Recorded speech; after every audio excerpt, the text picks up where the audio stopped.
16 ساڵ لەمە و پێش زێدی باوباپیرانی لە گوندی ناساڵحی کفری بەجێ هێشت و بنەماڵەی پەرتەوازە بوون تا مەرگی کوڕەکەی نەبینێ، بەڵام شەوی یەکشەممە هەواڵی کوژرانی کوڕەکەی لە هەولێر پێگەیشت.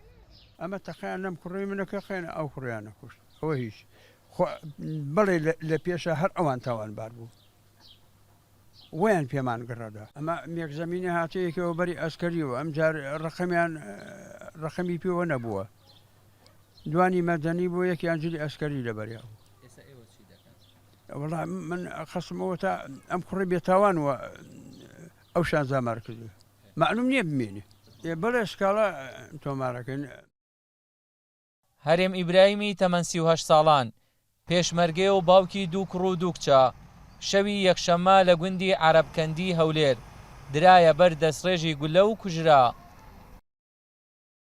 لەم ڕووداوە هەڵۆی کوڕی کە لە کاتی جێهێشتنی کفری تەمەنی تەنیا 21 ڕۆژ بوو 4 فیشەکی بەرکەوتووە کە هات چار گولەی پێکەت بوو لە پێی چەپی و لە هەردوو ڕانی ڕاست و چەپ وە لە قۆڵی چەپیشی کە گەشت. طبعاً تەبیعی تێروانەوە ئەوەی لە بۆ کرا ئەوەی پێویستە، یعنی وەزعی کە مستەقر کرایە، پاشانیش دکتۆرەکان بردیان عملیات و ئەوەی بەس لە پێی چەپی گوتی گولەکە ما بۆ ئەوان دیکە گەنا گولەکان لە ناوی نەما بوو و لە بۆشان خاوێن کردیتەوە. هەر ئەو ڕۆکەش دیسان بەیانش دیسان بردیان و عملیات و لە بۆیان خاوێن کردەوە.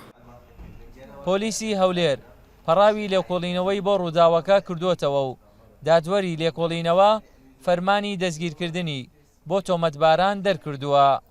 ڕێست دادوەری لێکۆڵینەوە فەرمانی دەستگیرکردنی لە بۆ ئەو تۆمەتبارانەی کەوا هەڵساڵن بەنجامدانی ئەو تاوانە دەرکردووە و ئێمە ڕێڕەوی یاسایمان گیرتۆتە بەر و ئەو تاوانش تاوانێکی سەپڵ ئەسراری و تەڕسوبی تێدا دەبێت لەبەرەوەی خۆ ئامادەکردنی تێدا بووە بەرچاک بووە بێ ئەوەی کەسە کاگەلی بووە و ئەو دیارە لە دوای بووینە بۆ ئەوەی بیکوشن. بەهۆی دوژمنداری و ئەو کێشە 16 ساڵیەوە تەرمی هەرێم نەگەڕێنرایەوە گوندەکەی خۆیان و لە گۆڕستانی کانیساردی دەربەندی خان بە خاک سپێدرا. هونەر حەمید، ڕۆتاو، دەربەندی خان.